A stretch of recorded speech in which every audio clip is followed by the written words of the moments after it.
Nepal telecom र एनसेलको mobile data speed भरपर्दो नदेखिएपछि नेपाल 1 वर्षदेखि ग्लोबल इन्डेक्सबाट बाहिर परेको छ।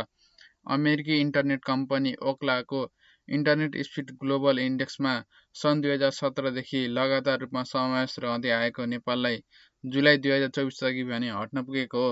ओक्लाले आफ्नो इन्टरनेट स्पिड टेस्ट ग्लोबल इन्डेक्समा जुन 2024 देखि मोबाइल तथा फिक्स ब्रोडब्यान्डका लागि प्रिसिजन थ्रेसहोल्ड नामक नयाँ नियम लागू गरेको छ, जसको आधारमा कुनै पनि देशलाई स्पिड टेस्टको रिपोर्ट तथा इन्टरनेटको इन्डेक्समा समावेश हुने वा नहुने निर्धारण गरिन्छ।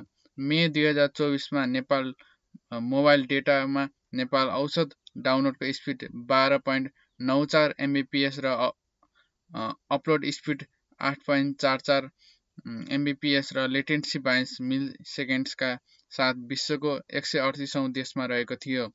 त्यसपछि भने नेपालको सूचीबाटै बाहिरिएको हो। अहिले भने मोबाइलको औसत स्पिड एकिन छैन। मोबाइल डेटा तथा इन्टरनेटमा नेपालको विश्ववरियता खोसिए पनि इन्टरनेट सेवा प्रदायक कम्पनीहरूले उपलब्ध गराउँदै आएको फिक्स इन्टरनेट सेवामा भने विश्वको 90औं मुलुकमा छ। यो भिडियो हेरेर हजुरलाई कस्तो लाग्यो?